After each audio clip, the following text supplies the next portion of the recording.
세계 최초로 우주선을 쏘아 올릴 만큼 첨단 과학을 선도한 소련이 오히려 첨단 과학으로 망하게 된 사연. 인구 300만 명, 알바니아의 모든 국민들이 거리로 뛰쳐나와 돈을 들고 절규한 이유. 다소 황당하기도, 가슴 아프기도 한 역사책에는 없다는 소련과 알바니아의 기가 막히고 코가 막히는 사연.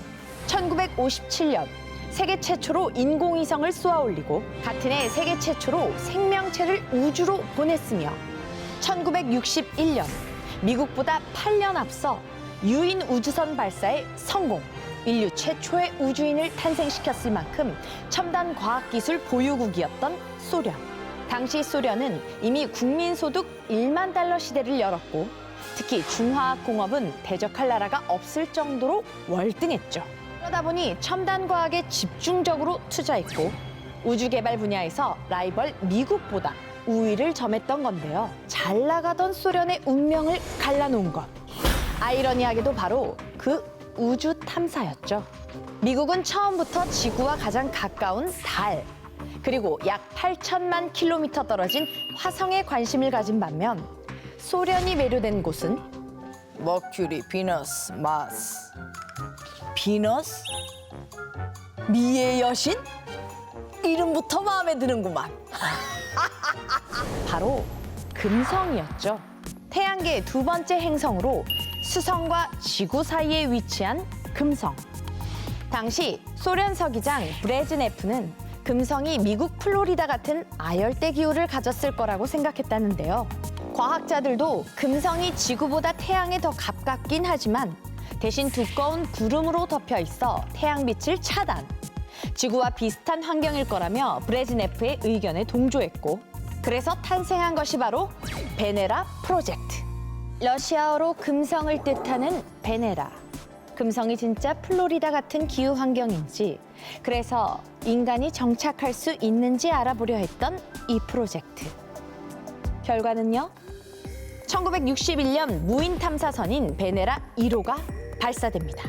일단 탐사가 가능할 만큼 금성에 최대한 접근하는 게 목표. 하지만 10만 킬로미터 떨어진 지점을 지나가는데 그쳤고요. 베네라 2호 역시 좀 더 가까이 접근하긴 했지만 궤도 진입에는 실패하죠. 그런데 그 시기 미국에서 뜻밖의 소식이 들려왔으니 소련을 따라 마리너 2호를 금성에 보낸 미국.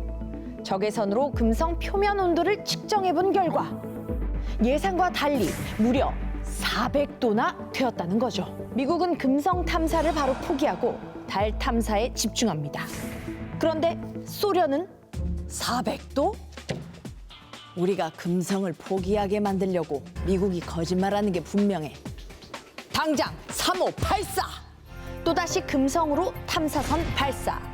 이후 금성 탐사에 매달린 지 6년 만인 1967년 드디어 베네라 4호가 금성 대기권에 진입. 상세한 관측 자료를 보내오죠. Похоже, американцы были правы. Да, Венера — это не Флорида. Это просто бушующий ад. 그랬다. 예상과 달리 금성은 불지옥 그 자체. 온도는 500도까지 치솟았고 황산비까지 내리고 있었다. 기압도 엄청나 지구의 수심 900m 심해와 같을 정도. 이후 보낸 탐사선들도 금성의 기압을 이기지 못하고 깡통처럼 찌그러져 버렸다. 그러는 사이 미국은 달 탐사에 성공. 닐 암스트롱이 달에 깃발을 꽂으며 두 나라는 희비가 엇갈립니다. 그럼에도 소련은 포기하지 않습니다. 미국과의 우주 경쟁에서 절대 질 수 없다는 자존심.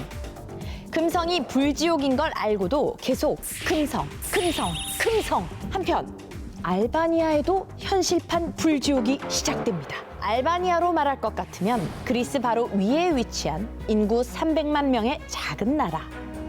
특히 산이고 강이고 가리지 않고 나라 전체가 벙커로 뒤덮여 있는 걸로 유명한데요. 벙커만 무려 70만 개. 집보다 벙커가 더 많을 정도. 이 벙커 대체 누가 만든 걸까요? 주인공은 1941년부터 무려 40년 넘게 알바니아를 통치했던 엔베르 호자. 독재자들이 그렇듯 정권을 잃을까 두려웠던 그는 외세의 침략에 대비해 이렇게 많은 벙커를 지었고 Religions? They're only going to create problems. So I forbid all religions. All foreign nationals are our enemy. Don't even talk with them. It's from other country. Bad color television. 그야말로 극단적인 폐쇄 정책을 취했는데요. 1985년 사망한 엠베르 호자. 이후 알바니아는 민주주의 국가가 되지만 40년 넘게 그의 폐쇄 정책에 길들여진 국민들은 자본주의 시스템 자체를 이해하지 못했고 새 정부조차 마찬가지였죠. 자유주의 시장 경제를 이끌어갈 전문가가 전혀 없었던 겁니다. 그래서 해외에서 경제 전문가를 초빙하니 바로 코소보의 사업가 하이딘 세이디. 그런데 Talk with the government go well? Of course. They were impressed whenever I mentioned some kind of fancy economic terminology. It's funny. A con artist like you is now an economic advisor for the president. 뭔가 심상치 않은 하이딘의 정체. Wars have broken out in Yugoslavia, by the way. It's time to make money through arms smuggling. Great. We'll hit the jackpot. I'm from Albania and you're from Yugoslavia. 경제 전문가라던 하이딘은 사실 폰지 사기를 전문으로 하는 사기꾼이었던 것이다. 기존 투자자의 배당금을 신규 투자자의 돈으로 지급하는 폰지 사기, 일명 불법 다단계 돌려막기. 그런데 알바니아에서 폰지 사기가 벌어진 건 1990년대. 피해자는 알바니아 대부분의 국민들이었습니다. 하이딘 세이디는 유고 내전에서 무기 밀매를 하는 마피아들과 손잡고 불법 다단계 회사를 세운 뒤 투자를 하면 고수익을 보장한다고 홍보했죠. 하지만 폐쇄 정책에 길들여져 투자라는 개념조차 몰랐던 국민들은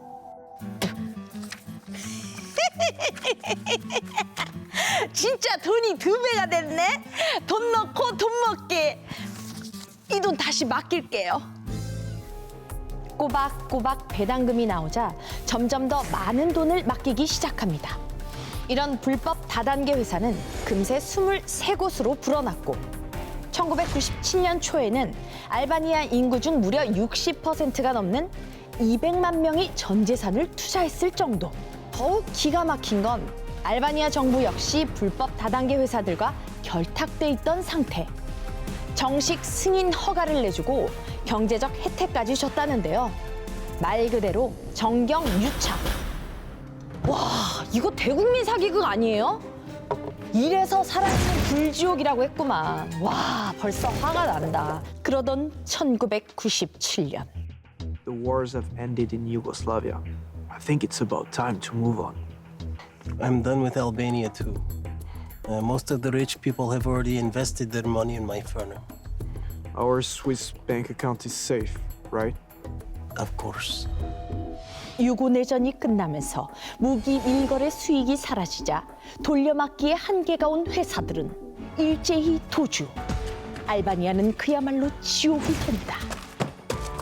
국민 대부분이 하루아침에 전 재산을 잃은 초유의 상황. 피해 금액은 총 2억 달러. 현재 화폐 가치로 무려 2조 이상. 분노한 사람들은 거리로 뛰쳐나와 울부짖었고 내전까지 일어나며 4,000명 넘는 사람들이 사망하게 됩니다.